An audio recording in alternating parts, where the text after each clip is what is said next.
Salibonani balaleli, ngiyalibingelela ngegama lenkosi. Kuyintokozo kimi ukukhuluma kini ngesikhathi sekhefu yekhisimusi.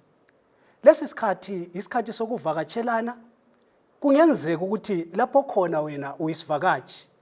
Kodwa ngithanda ukubana ngikwenzela mhlophe ngokuthatha leli thuba ukubana ulalele lumsakazo ukuze uzwe izwi lenkosi. Umhlaba wonke uphathekile ngokubana uthakazelele usuku lokuzalwa kukaJesu. Yebo, izindlela zokukwenza zingachiyana, sekusiya ngemuli, sekusiya ngenkolo. Kodwa ekuseni ngifisa ukubana siphendule umbuzo ukubana ungubani uJesu. Leyo mpendulo iqhakathekile kakhulu ngoba wonke umuntu kumele azibuze lumbuzo. Lumbuzo ungazwakala ulula, kodwa ungamangala impendulo ongazithola ebantwini abachiyeneyo. Futhi kusiya ngokujula kombuzo, kwabanye abantu impendulo ingasweleka. uJesu kolunye usuku wawubuza lumbuzo ebuza abafundi bakhe. Akulalele ukubana bawuphendula besithini. Ngifunda encwadini kaMateyu isahluko ngo-16, ivesi lika 13 kusiya ivesi lika 17. Ibala kanje: Kwathi uJesu esefikile emangweni waseKesariya Philippi, wabuza abafundi bakhe wathi, abantu bathi indodana yomuntu ingubani na? Baphendula bathi, abanye bathi unguJohane umbhaphathizi, abanye bathi ungu-Elijah, abanye njalo bathi unguJeremiya, loba omunye nje wabaprofeti. Lina-ke wababuza lithi ngingubani? Waphendula uSimon Petro wathi, unguKristu indodana kaNkulunkulu ophilayo. uJesu waphendula wathi, ubusisiwe wena Simoni ndodana kaJona, ngokuba lokhu kawukwambulelwanga ngumuntu kodwa uBaba osezulwini. Hlobo zami ezithandekayo, siyambonga uThixo ngale impendulo uPetro asinika yona. Kasibeni lethuba lomthandazo. Babolungileyo, siyakubonga ekuseni. Kuyona le inkonzo sicela ukubana khuluma kithi silalele. NgoJesu inkosi siyathandaza. Amen. Ekuseni ngifisa ukubana nxa singena sijula kule indaba, sike siqale sizwisise lumbuzo ngendlela ezimbili ezehlukeneyo. Sizibuze ukubana kungani uJesu wabuza lumbuzo, ngoba phela abantu ababuzayo ngabafundi bakhe asehambe labo okweminyaka emibili. Okwesibili, sifuna ukubana sizwisise ukubana kungani uJesu walinda ukubana baze bafike kulindawo yaseKesariya ukubana abuze lumbuzo. Uzananzelela lokho ukuthi uJesu okumenza abuze lumbuzo yikuthi wayesaziwa ngendlela ezijiyeneyo ebantwini abehlukileyo.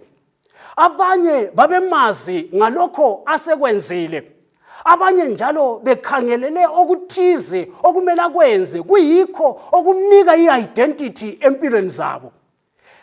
uJesu esababuzile kwaba lula ukubana balethe imibono yabanye abantu, kodwa ngesikhathi sokumele balethe owabo umbono, iBhayibheli lithi lona uPetro kuphela nguye waphendulayo wathi, unguKristu indodana kaNkulunkulu ophilayo. Angazi mlaleli ukuthi wena lumbuzo wawungawuphendula ngayiphi indlela kumbe ungawuphendula ngayiphi indlela, ngoba omunye lomunye wethu kumele alethe ubufakazi obupheleleyo ngokubana uJesu ungubani empilweni yakhe. Hathi ubufakazi obuvela kumfundisi, hathi ubufakazi obuvela kumprofeti, hathi ubufakazi obuvela kumpristi, kodwa ubufakazi obuvela enkambweni yomuntu ngamunye ngamunye loThixo. EkaPetro impendulo ithi yona unguKristu indodana kaNkulunkulu ophilayo. Akukhangele kungani impendulo kaPetro iqhakathekile ngitsho la kulesi sikhathi na. Uzananzelela ukubana sithintile ukubana limpendulo uPetro uyiletha ngesikhathi bese Caesarea Philippi. ICaesarea Philippi mfisa ukubana siyithathe njengesibonelo samadolobho esihlala phakathi kwawo. Okwesibili, ngifisa ukubana sizwisise ukubana ngesikhathi uPetro eletha impendulo, abantu ababephila eCaesarea Philippi babephakathi komumo wena lami esiphila phakathi kwawo, onenkolo ezehlukeneyo, onezinto ezehlukeneyo. Ngakho ke ngifisa ukubana sidingisise ukubana yayinjani indawo okuthiwa iCaesarea Philippi. Lindaba kumbe lindawo kwakuqhubene khona izizwe ezahlukeneyo. Kwakukhona amaGreek, kukhona amaRoma, kukhona amaJuda, njengalokho amadolobho ethu engamadolobho alabantu bendimi zichiyene, alabantu bemhlobo ehlukeneyo. Okunye njalo engikuzwisisayo ngaleli dolobho, laleli dolobho leziphithiphithi, lapho kwakugcwele khona ububi obuhlasimulisa umzimba. Ungadingisisa futhi ngale indawo uzafica ukuthi yayiseduze kwentaba iHermon. Kuyini okwazakalayo ngentaba iHermon?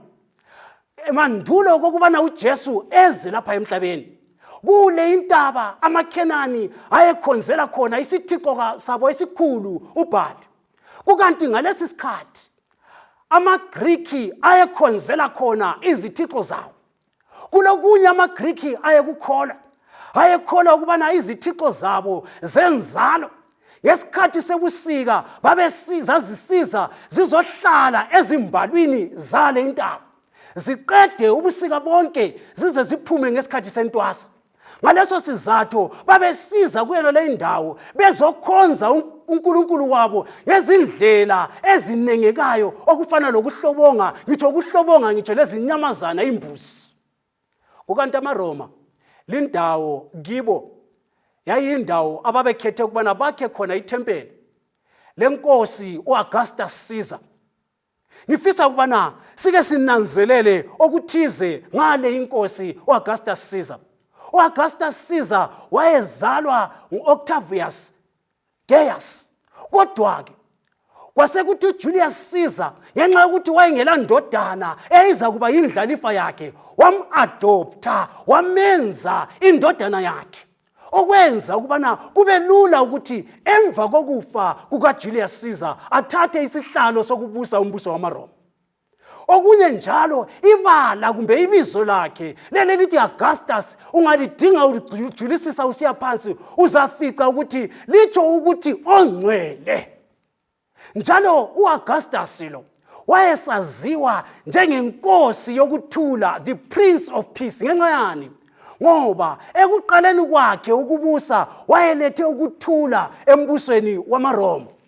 So ngendlela enjalo uAugustus lo nguye oqala ukubana abuse embusweni wamaRoma esebusa umhlaba wonke, okutsho kumenza ukubana wayeseyinkosi yomhlaba wonke. Kodwa khumbula impendulo kaPetro esiyifundileyo, ithe yona uKristu indodana kaNkulunkulu ophilayo. Ngakho-ke limpendulo ilomutsho kakhulu ebantwini abakholwa izinto ezifana lalezi ezazikholwa endaweni yaseCaesarea Philippi.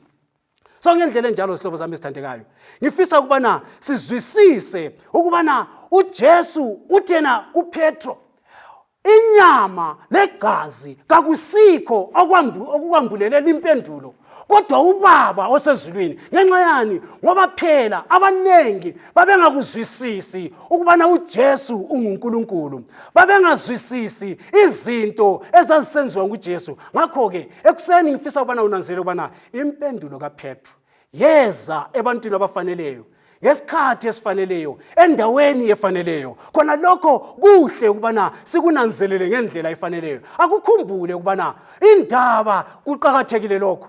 Ungakhumbula ungabala incwadi kaIsaya isahluko singesika-9 ivesi ngelika-6, iBhayibhili lithi mlaleli, ngoba sizalelwe umntwana, siphiwe indodana, umbuso uza kuba phezu kwamahlombe akhe, uzabizwa ngokuthi umeluleki omangalisayo, uNkulunkulu uSomandla, uBaba waphakade, inkosana yokuthula.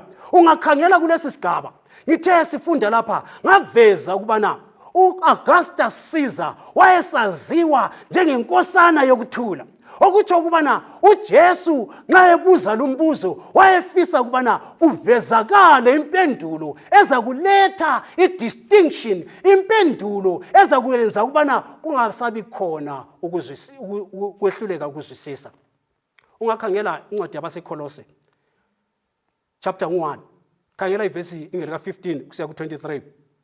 Kule ndlela uPawuli laye abhala ngakhona ekusincedisa ukubana sizwisise lindaba.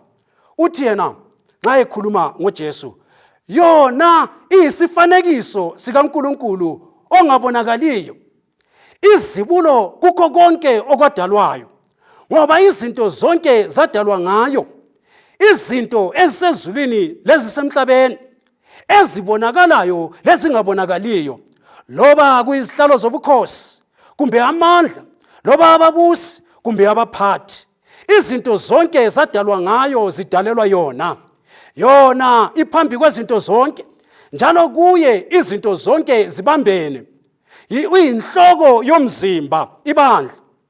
Iyikuqala lezibulo elivela kwabafileyo, ukuze ibe lobukhosi ezintweni zonke, ngoba uNkulunkulu wathokoza ukuba ukuphelela kwakhe kube kuyo, lokuthi ngayo abuyisane lezinto zonke, loba kuyizinto ezisemhlabeni kumbe izinto ezisezulwini, ngokwenza ukuthula ngegazi layo elachithwa esiphambanweni. Lina-ke lake laba ngabehlukane noNkulunkulu, liyizitha engqondweni zenu ngenxa yokuziphatha kwenu okubi, kodwa khathesi selibuyisile ngomzimba kaKristu uqobo ngokufa, ukuze alimise lingcwele ebusweni bakhe, lingelasici njalo limsulwa.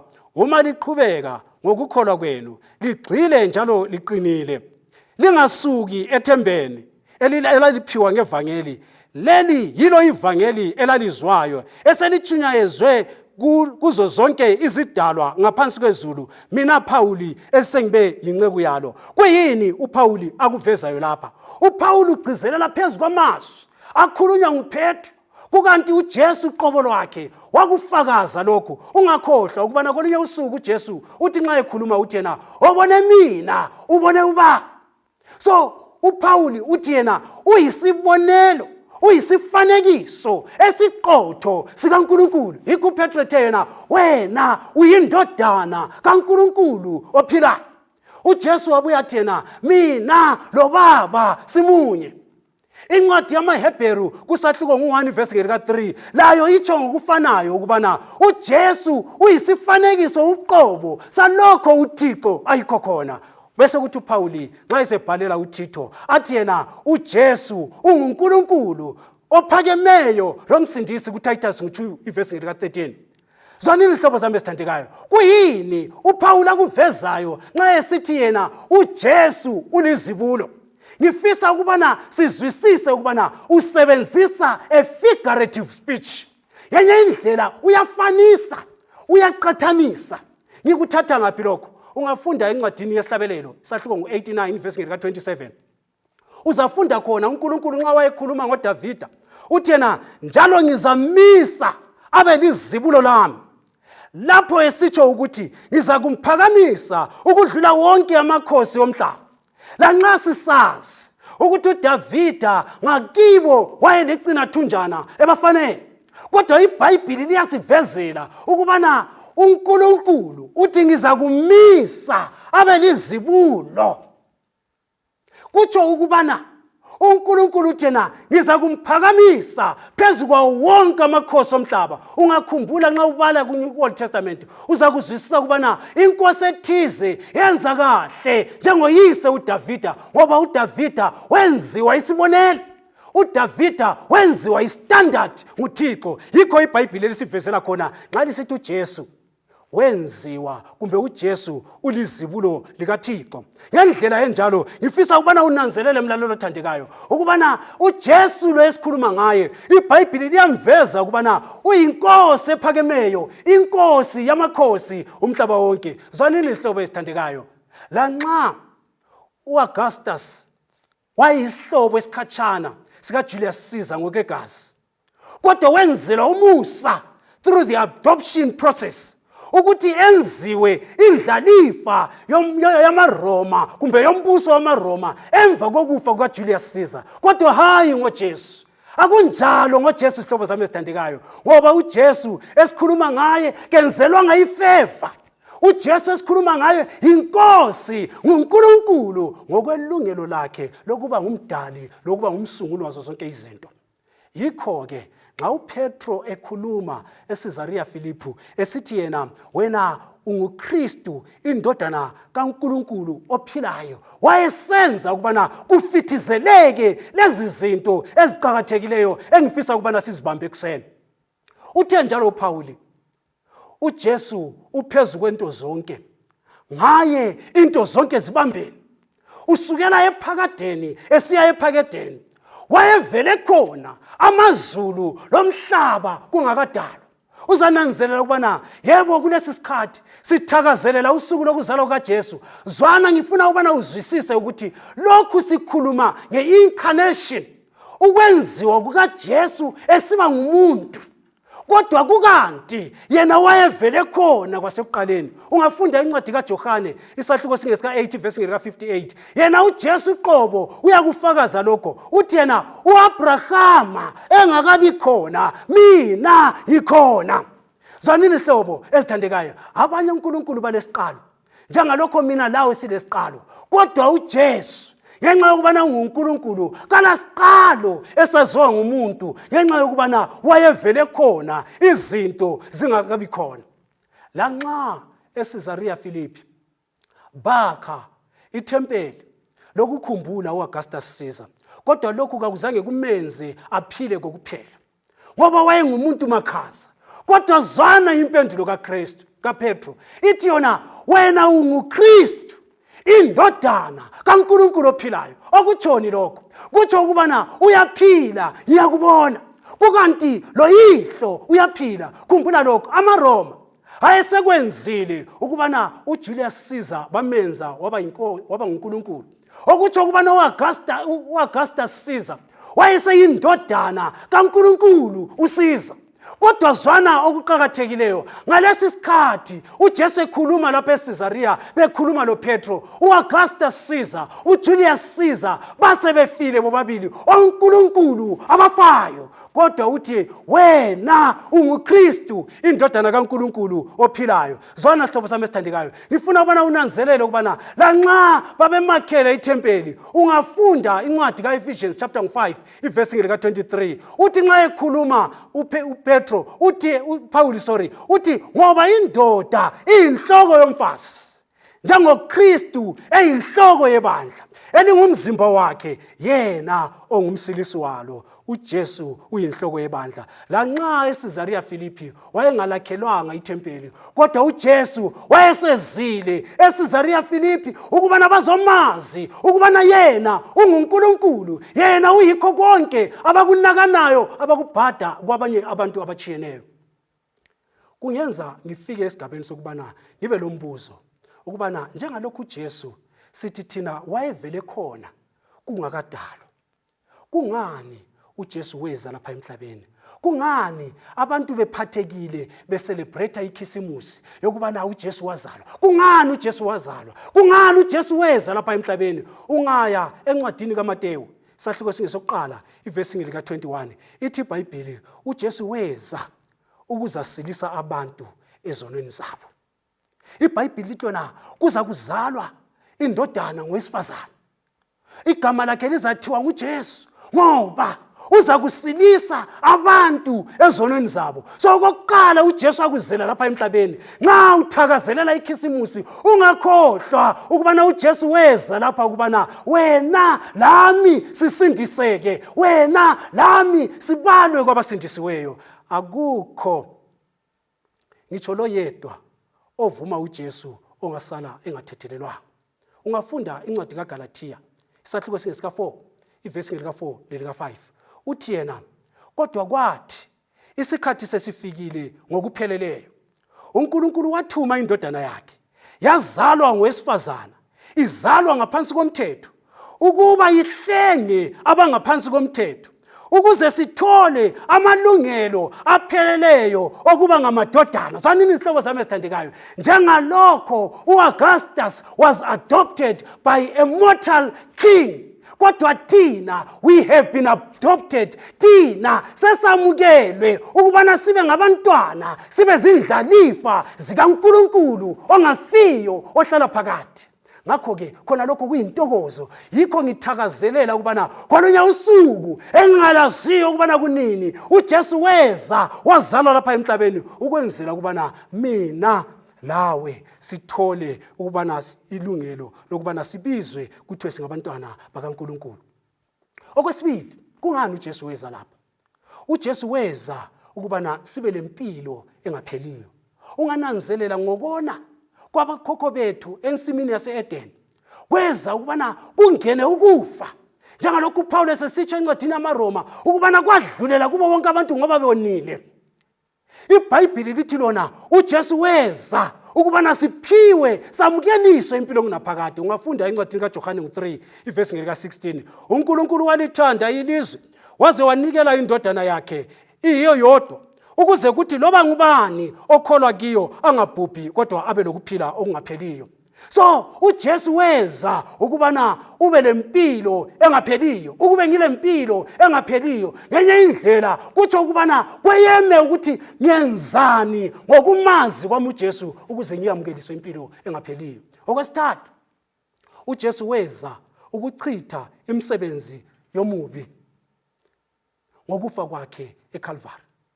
Ngenye indlela nxa ngakuchasisa ngamanye amazwi, uJesu weza ukubana azalwe abesesifa ukubana ngokufa kwakhe achithe imisebenzi yomubi, achithe uSathane. Khangela lapha, abantu emhlabeni wonke jikelele bahlaselwe ngumkhuhlane.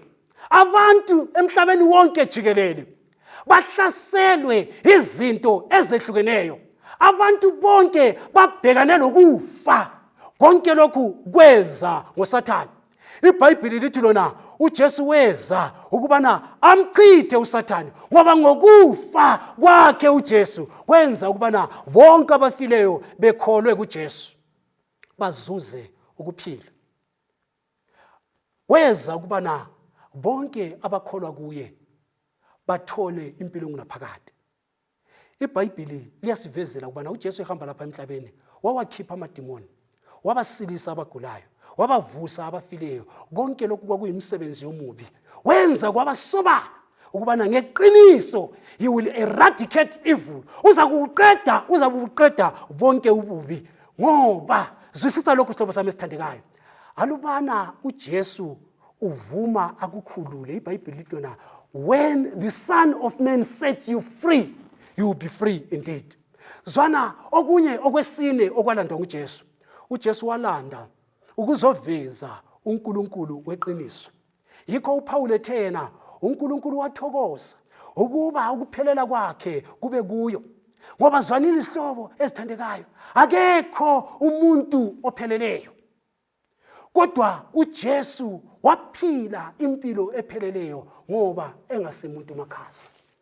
Thina sonke singabantu makhasa, yikho sisehluleka ukubana siphelele phambi kukaThixo. Kodwa kalibongwe igama leNkosi, ngoba uJesu weza emhlabeni ukuze abehlulwe yisono, abangcoliswe yisono, abahlambulule, abalethe phambi kukaThixo bephelele, abalethe phambi kukaThixo njengokutsho kwaPawuli bengelasici, behlambulukile kukho konke. Ngaye uJesu uPawuli utshilo ukubana sazuza ukubuyisana loNkulunkulu. Wenza ukubana ubudlelwano obasebumotshwe yisono, ubudlelwano obasebuchithwe yisono bubuye buvuseleleke njalo. Kanibongwe igama leNkosi, ngoba there was a day when Christ, kumbe uJesu oweza wazalwa lapha emhlabeni ukuze aphumelelise izinjongo zikaThixo zokusindisa wena lami. Ibisithi iBhayibhili encwadini yemisebenzi 4 ivesi ngelika-12 ithi, ngoba kalikho elinye igama esiliphiweyo ezweni esingasindiswa ngalo ngaphandle kwegama likaJesu. Ukuze usindiswe, ukuze ngisindiswe, kumele ngizwisise ngamukele uJesu. Aphinda athi uJesu nxa ekhuluma encwadini kaJohane 14 verse lika 6 uthi ngiyindlela leqiniso lokuphila, akekho ongaya kuBaba ngaphandle kokubana ahambe ngoJesu. So uJesu weza ukubana veze uNkulunkulu weqiniso, ukwenzela ukubana ngaye uJesu sifumane indlela yokubuyela kuye uThixo.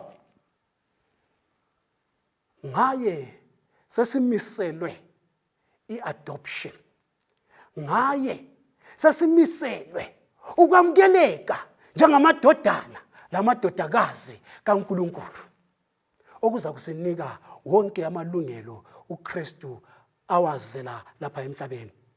Zwana mlaleli, uJesu wafa wabuya wavuka, kodwa uJulius Caesar engimveze ekuqaleni lo-Augustus Caesar ababengamakhosi, ababezinkosi zamaRoma, lanamhlanje bafa bachabalala emhlabathini. Kodwa imfihlakalo yokusila okungunaphakade, imfihlakalo yokuphila okungunaphakade kuyikwazi ukubana uJesu ngubani, kuyikwamukela uJesu, kuyivuma ukubana uJesu ngumnikazi wempilo, ubususenza ukubana uJesu abe yikho konke empilweni yakho. Angikwazi isihlobo sami esithandekayo, uJesu ungubani empilweni yakho? Kambe uyindodalana yini eyazalwa ngosuku thize ukuze thina sithole ikhefu lokutshona sizitika na? Kambe uJesu ungubani empilweni yakho? Uyavumelana yini lo Petro ukubana unguKristu, indodana kaNkulunkulu ophilayo na? Kambe uyakuvuma yini ukuthi uJesu ungumdali, njengalokho uPaul labanye abalobi besivezele khona? Ngoba lokhu kuyibufakazi obupheleleyo ngoJesu. Phela kulabanye abathi uJesu ngumprofeti. Kambe wena uyakuvuma yini ukuthi uJesu akasimprofeti hatshi, kodwa ungaphezulu kwabaprofeti? UNkulunkulu othuma abaprofeti, uNkulunkulu uphezulu konke. Ngoba khangela, abaprofeti lanxa babelunge njani bafa, kodwa uJesu uphila iphakade lonke. Kungenza umahluko empilweni yakho namhlanje nxa ungathatha leli thuba uqale ukucabanga kutsha ngoJesu, wamukele ukubana uJesu uyinkosi ephila phakade.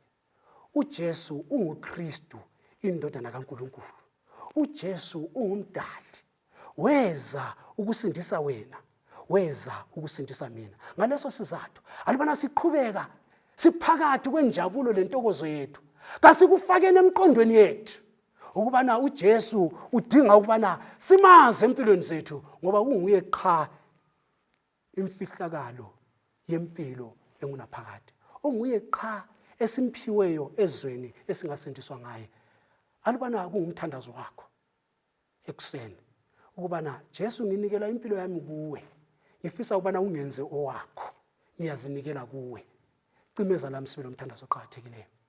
Baba olungileyo, siyakubonga ngaleli thuba ngenxa yezwi lakho eselisivezele ukubana uJesu ngubani. Siyabonga ukubana wamisa usuku ukubana uJesu azalwe kona lo mhlaba, ukuze ngokuzalwa kwakhe angene kuprogram yabantu azaye kufa esiphambanweni, ukuze thina sibe ngabasindisiweyo, ukuze thina samukele ilungelo elipheleleyo lokubizwa ukuthi singamadodana namadodakazi ombuso wakho. Kathesi ekuseni sizinikela kuwe, senze abakho, ngoba siyazi ukubana ngaphandle kwakho kasiselutho futhi angeke senze lutho. Lokhu ngumthandazo okukholo ebizweni elihlala phakade elenkosi lomfelo wethu uJesu, ngiyakhuleka. Amen. uNkulunkulu lomsalo othando kalenzele kahle lonke. Amen.